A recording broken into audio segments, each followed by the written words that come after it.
Vous êtes avec moi aujourd'hui parce que je lance un nouveau défi de Sims, un défi de rénovation. Je suis tellement, tellement contente. Vous allez excuser le fait que je sors de la douche. Je me suis pas du tout arrangée. J'ai même mon pyjama. Donc, j'ai décidé de faire un petit peu différent. J'ai eu des gros problèmes parce que je sais pas si vous le saviez, mais quand vous créez un appartement dans les Sims, vous ne pouvez pas l'enregistrer sur la galerie. Donc, j'ai dû passer presque 10 heures à mettre 12 millions de détails dans un appartement à 2 étages. J'ai passé presque 1 heure dans des forums pour réaliser que la seule façon de vous faire utiliser l'appartement que j'avais fait, c'était de télécharger sur la galerie chaque pièce séparée. Et je me doutais bien que ça m'en ferait perdre quelques-uns et quelques-unes d'entre vous. Donc, j'ai fait tant pis.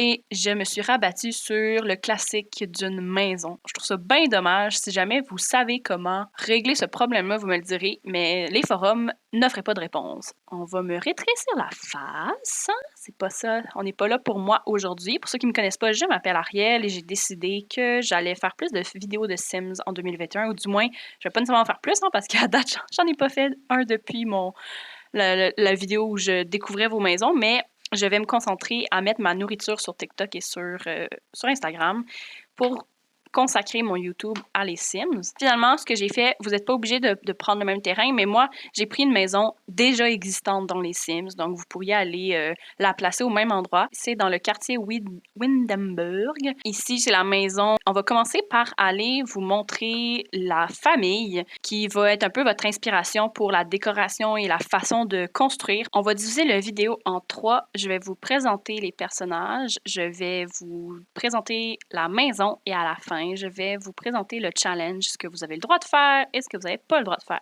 J'ai créé la famille Lopez avec la mère et sa fille. Louise Lopez, elle est veuve. Elle vit dans une très belle grande maison tout seule depuis le départ de sa fille à l'université. Louise, c'est une femme très généreuse de son temps, de son énergie, de son affection, mais elle est très froide dans ses relations amoureuses. Ça fait qu'elle n'a encore pas de nouveaux partenaires depuis le décès de son mari parce qu'elle a de la misère à s'attacher aux gens de manière intime. Pour ses voisins, pour sa famille, pour ses amis, elle est très disponible et c'est une gourmande. Pour elle, l'importance d'une belle cuisine fonctionnelle. Elle va mettre, quand elle a tendance à mettre de l'argent, ça va être dans sa nourriture, dans des nouveaux loisirs comme faire de la pâtisserie, comme faire de la crème glacée, des choses comme ça.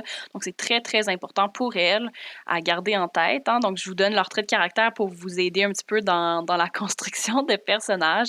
C'est une femme pas très compliquée en soi. Elle a pris sa retraite tôt pour éviter le stress de son travail comme agente immobilière de condos de luxe parce que c'est un milieu trop compétitif. Idéalement, elle aimerait ça à la retraite repartir en ville, mais elle se rend compte depuis qu'elle a acheté cette nouvelle maison-là, ça fait peut-être 5 ans qu'elle a cette maison-là, elle se rend compte qu'elle aime beaucoup vivre en milieu plus banlieue, d'avoir une vraie maison entourée de voisins qui sont sympathiques et tout, puis elle est proche de grands parcs, donc elle aime beaucoup aller prendre des marches. Et dans le fond, on a sa fille, Élodie Lopez, une fille très colorée, une artiste aux nombreux talents, autant le chant que la peinture, que le jeu d'acteur. C'est quelqu'un qui aime essayer plein d'affaires, qui les abandonne vite aussi, parce qu'elle s'ennuie vite de faire la même chose tout le temps, ce qui est un de ses défauts. Mais elle est quand même très, très bonne pour faire de la peinture et c'est une femme pas du tout timide qui va prendre beaucoup de place. Je viens de réaliser qu'elle a juste 2 traits de caractère. Il me semble que jeune adulte a un trait de caractère. Je suis pas folle. Puis elle est jeune adulte, ça c'est âgé, adulte, jeune adulte. Jeune adulte, t'as juste... Bon, il y a peut-être eu un glitch, mais bon, c'est pas grave.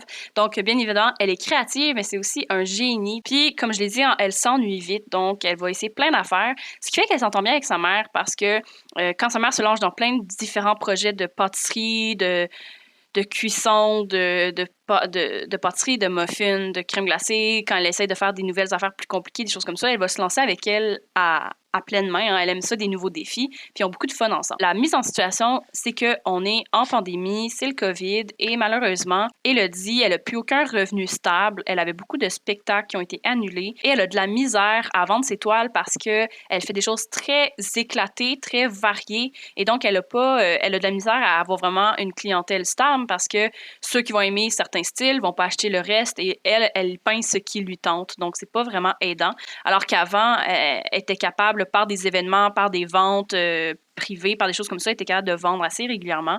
Elle vivait pas une vie riche, mais elle vivait une vie intéressante. Ce qui est arrivé, c'est que pendant l'été de la pandémie, les deux se sont confinés ensemble parce que Élodie, avant ça, elle vivait avec son conjoint, un chum qu'elle s'était fait, et ça a pas survécu à la pandémie, cette relation-là. Et donc, au lieu de vivre chacune de leur côté et d'être seule et de trouver le temps long et plate, elles ont décidé de vivre ensemble.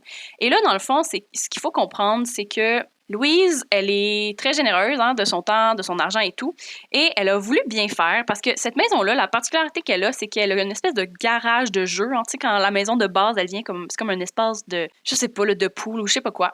Et là, quand elle a su que sa fille allait venir vivre avec elle, elle a décidé de lui créer un genre de maison secondaire. L'extérieur est cute, là, je veux dire, c'est pas laid en soi, mais elle n'a pas vraiment demandé à sa fille c'est quoi qu'elle voudrait, c'est quoi qui était important pour elle, ce qui a donné un résultat un peu particulier. Parce que là, avant que je vous dévoile le loft appartement-chambre, c'est que quand elle était jeune, elle aimait énormément le rose. Et sa mère s'en est souvenue. Mais elles n'ont pas habité ensemble depuis longtemps. Donc là, quand tu rentres, tu as un bar, tu as un espace pour prendre des photos, tu as un garde-robe, et là, tu as la chambre très rose, mais très rose. Élodie, elle a de la misère. C'est bien difficile pour elle de vivre dans cet espace-là. De un, elle n'est pas très fleur. Elle aime beaucoup les plantes, mais elle aime pas tant les fleurs. Et là, comme vous voyez, c'est la thématique de la chambre. Beaucoup de roses, alors qu'elle aime cette couleur-là, mais pas au point d'avoir du papier peint de marbre et d'avoir des accents de couleurs roses flash à grandeur, et elle n'a pas de salle de bain. Donc, dans le fond, ce qui est arrivé, c'est qu'au fil de l'été, ils ont vécu ensemble et elles ont les deux remis en question leur avenir, comment ça allait fonctionner dans les prochaines années et tout. Puis elles se sont rendues compte que les deux aiment beaucoup vivre ensemble. Là, le problème, c'est qu'elle a dit, sa chambre ici, là, elle n'a pas de salle de bain. Donc là, le premier problème qu'elles ont réalisé avec l'automne qui approchait, c'est qu'à chaque fois qu'elles voulaient prendre une douche ou qu'elles voulaient aller aux toilettes, il fallait qu'elles sortent dehors, ce qui est déjà à la base pas très pratique. Et là, quand elles ont commencé à parler du côté plus technique, elles ont commencé les deux à se projeter dans l'avenir et donc de réaliser qu'elles seraient prêtes, si elles réaménageaient la maison d'une manière plus adéquate pour les deux, elles seraient prêtes à vivre ensemble longtemps et même de voir ça comme un projet de retraite pour Louise, qui à ce moment-là aurait toujours sa fille à domicile, ou du moins pour les prochaines années. En discutant de rénovation pour adapter la maison, Élodie a commencé à être un petit peu plus franche sur le fait que, ben oui, c'est bien temporairement, mais que c'est pas juste le fait de ne pas avoir de toilette qui lui pose problème, c'est aussi le fait qu'elle trouve que la maison n'est pas très cohérente. Par exemple, avec des entrées étranges dans la cour, avec le sauna bizarre, elle aimerait une clôture qui encadre bien la maison. Elle trouve que le décor aussi, sa mère, elle a des goûts quand même un peu vieillots, pas parce qu'elle a pas de goût, c'est juste que c'est des meubles qu'elle a depuis très, très longtemps, donc elle les a jamais renouvelés. Et donc, elles ont commencé à parler de, tant qu'à ça, on pourrait mettre vraiment la totale et rénover au complet la maison et la mettre au goût des deux. Avant de vous dire ce qu'il faut faire et ne pas faire, je vais vous faire découvrir un petit peu plus la maison. Je pense que ça vaut la peine. Avant d'avoir Louise, ils ont beaucoup voyagé, ce qui fait qu'elle a énormément de souvenirs, de reliques, mais elle se rend compte que c'est pas des choses auxquelles elle tient en tant que telle. Donc là, on rentre dans la maison, que c'est une entrée très chargée, et il faut comprendre que son défunt époux chassait beaucoup, puis elle a gardé les poissons par habitude de les avoir au mur. C'était un peu une concession qu'elle avait fait à l'époque, puis elle n'ose pas s'en débarrasser. Mais là, elle a trouvé quelqu'un d'intéressé à les avoir, donc il faut que ça parte. Dès qu'on rentre, à gauche, on a une espèce de salon plein de reliques. C'est un peu l'espace bibliothèque, rangement que elle-même passe pas de temps dans cette pièce-là parce qu'elle trouve ça trop sombre, trop lourd. Il y a un jeu de fléchettes qui n'a pas rapport.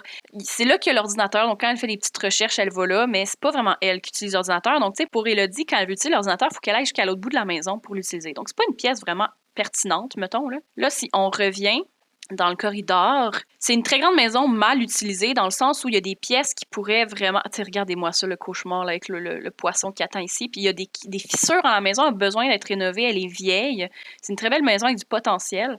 Puis là, elle manque tellement d'idées de quoi faire avec ces pièces qu'ici, on a une espèce de pièces loisirs fourre-tout pour faire des boissons gazeuses. Il y a un divan de trop qui traîne. Et là, elle a plein de toiles qu'elle a achetées au fil des années ou que son mari lui a achetées, auxquelles elle ne tient pas nécessairement. Quand on revient dans le corridor de séjour, on a la salle à manger qui est encore une fois beaucoup trop occupée avec plusieurs vaisseliers qu'elle a accumulés au fil des années. C'est une femme qui accumule beaucoup, je pense que ça paraît.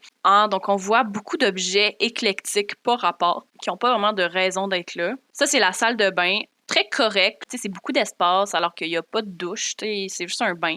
Ça, c'est un des gros problèmes, là, que ça marche pas d'avoir juste un bain, ça rend ça vraiment trop long pour rien. Et là, à côté, on a la cuisine, qui est, encore une fois, très correct quand il y a énormément de stock, beaucoup trop de choses, en fait, qui sont inutilisées. Pour l'instant, c'est quand même une grande cuisine intéressante, c'est juste que le frigo, il est vieux, il n'y a plus de cohérence. Il n'y en a aucune des deux qui boit du thé, eux, ils boivent plus du café, donc ça n'a comme pas rapport. Il y a des décos quétaines, des vieilles affaires, c'est douteux, c'est vraiment pas dans ce qu'ils veulent. En discutant avec sa fille, les deux pensaient qu'elle allait devoir faire plus de concessions, puis ils se sont rendus compte, les deux, en fait, qu'il n'y avait pas beaucoup d'objets concrets auxquels elle tenait dans la maison, qu'il n'y avait pas de grands sacrifices.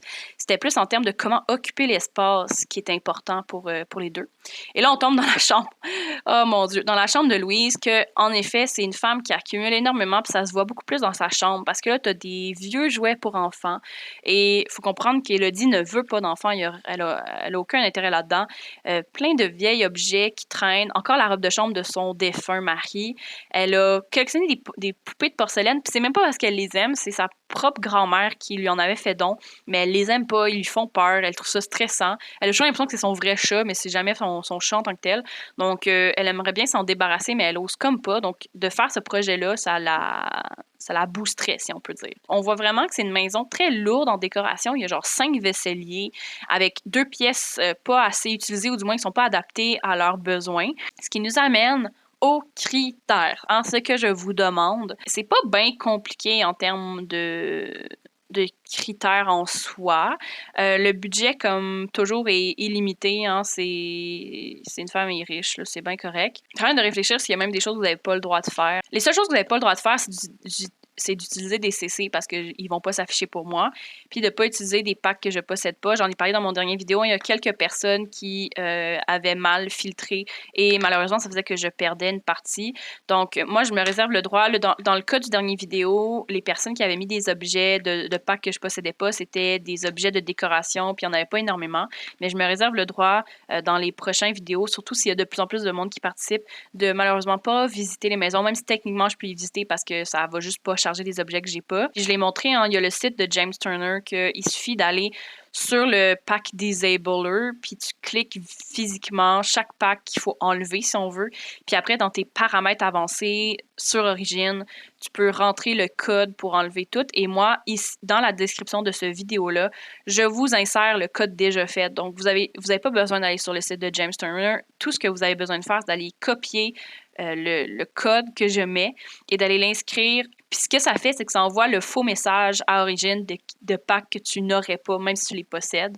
Donc, c'est super facilitant. Quand je fais des défis, j'essaie de le faire de cette façon-là. Comme ça évite à chaque fois de décocher des packs manuellement. Moi, je le vois plus comme il y a des critères. Donc, ce que je vous demande, c'est que chacune ait sa chambre et sa salle de bain. Chacune aimerait la maison soit en cohérence.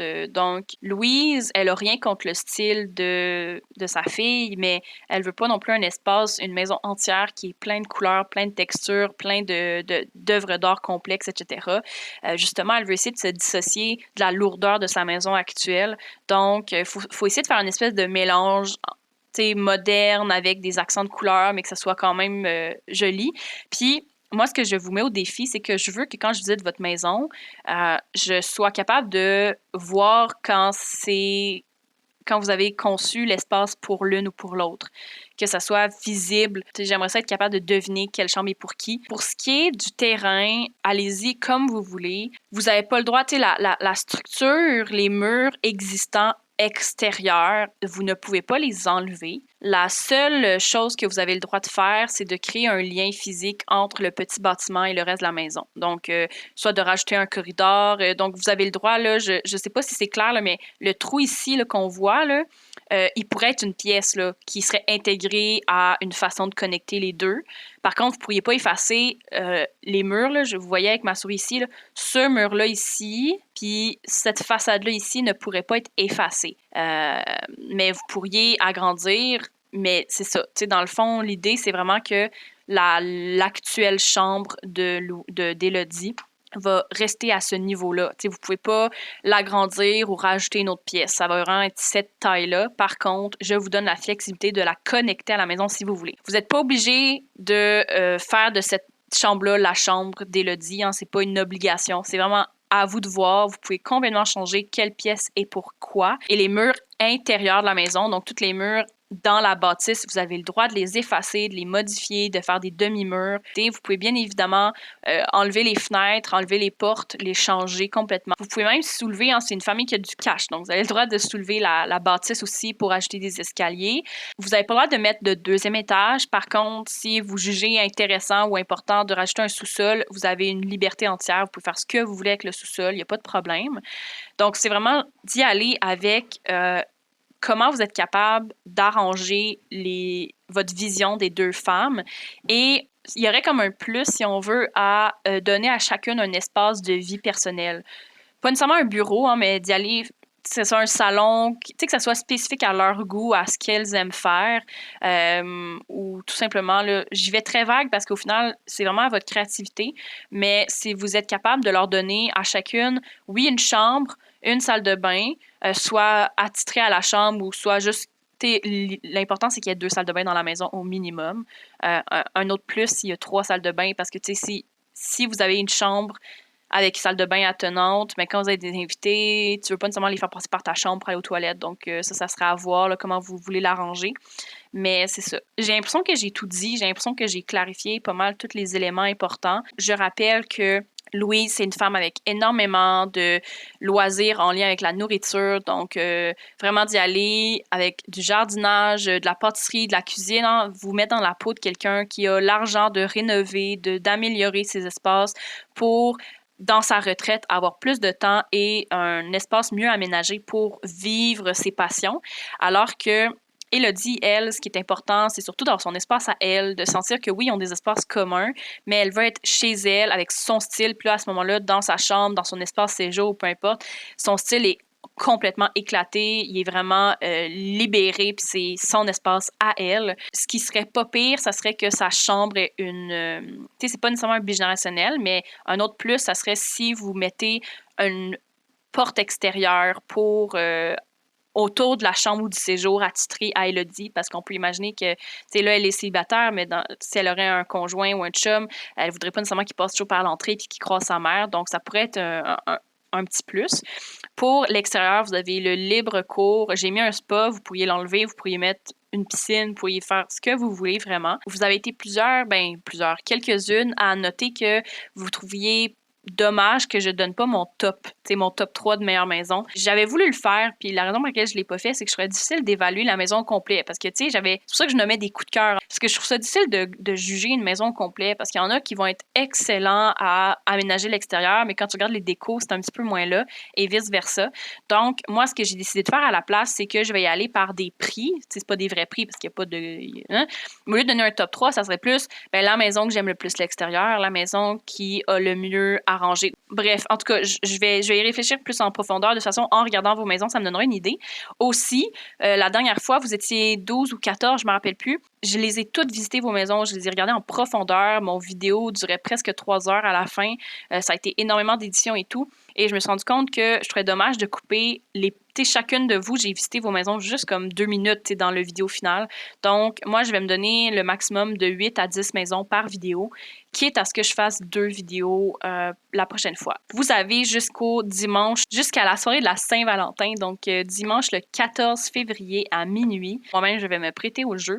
Donc, je rappelle, c'est un espace 2 femmes adultes qui s'entendent bien, que ça leur dérange pas d'avoir des espaces communs, mais je veux au moins 2 salles de bain. Je veux chacune qu'elles aient leur chambre, idéalement avec un espace personnel, soit collé à la chambre. Hein, ça peut être comme, mettons, un salon double, une très, très grande chambre aménagée, ou vraiment qu'il y ait 2 pièces, une pour la chambre, une pour un bureau XY, pour qu'elles aient chacun le sentiment qu'elles peuvent être juste dans leur espace à elles, sans être tout le temps avec l'autre ou avec les amis quand ils invitent des gens, etc.